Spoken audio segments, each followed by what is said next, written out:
Welcome to Penny's Perspective, the meaning behind the meme. So today we're looking at two memes. The first one talks about daily devotion, and this one talks about the true nature of personal empowerment.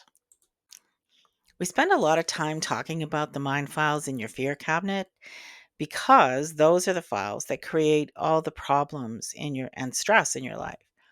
But the healing process doesn't stop once you start addressing the files in your fear cabinet. Working through your fear cabinet is step 2 in the healing process. Step 1 was to choose healing over subservience and victimhood. Most people understand that healing is an ongoing journey.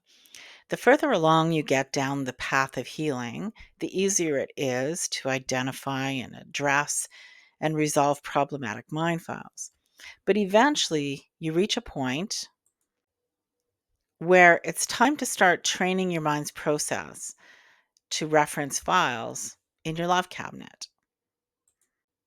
So, this meme, your daily devotion, will feed your burdens, which means it'll continue to add files or reinforce files in your fear cabinet, or could be your saving grace by training your mind's process to recognize, identify, and start contributing files to your love cabinet.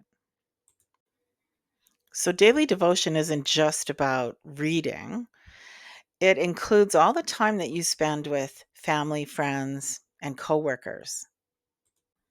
Of course, it includes all the things that you watch, so movies and TV and podcasts and streaming shows, and all of the books and articles and blog posts and everything that you read and listen to. Because ultimately, everything that you participate in is either reinforcing mind files that already exist or it's creating new ones. Now, think for a moment how many years have passed before you decided to choose healing.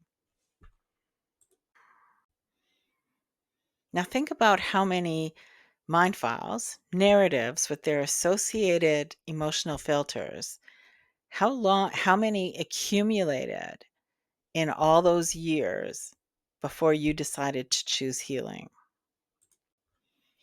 Healing is more than just resolving the challenging and painful experiences from your past. It's also learning to face adversity with grace. It takes a long time to build the psychological and emotional strength to withstand the cruelty of others. Why did I say cruelty? Most people never choose healing. They don't ever look in their fear cabinet. They don't acknowledge that they even have mind files. And they never question their beliefs or their motives.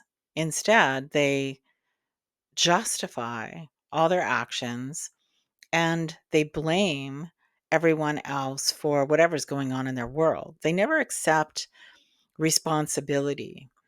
Now, of course, it's true that whatever happened to them created the intense insecurity and anger that they're holding on to.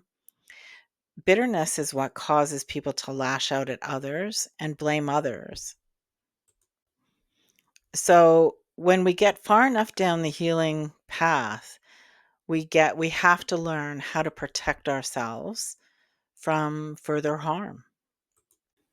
So we do that by adding files and reinforcing narratives that validate our strengths and remind us that we have a purpose, that we matter, and that we are loved. Training our mind's process to go to the love cabinet and reference those files more often than our fear cabinet is how we build up the strength and provide ourselves with armor. True empowerment comes from knowing that you are a child of God, that you matter, and that you have a purpose. When you study the teachings of Jesus and open your mind and your heart to the wisdom of the Holy Spirit, your love cabinet will start to accumulate mind files, and the narratives within those mind files are what provide the armor that you need to withstand the cruelty of others. So now, being aware of that, where will you choose to spend your time and energy? That's my perspective. What's yours? Let me know in the comments. And don't forget to hit that thumbs up. It helps people who are looking to find the right healing journey. It helps them find these videos. If you found this video useful, consider sharing. And thanks for stopping by. We'll see you next time.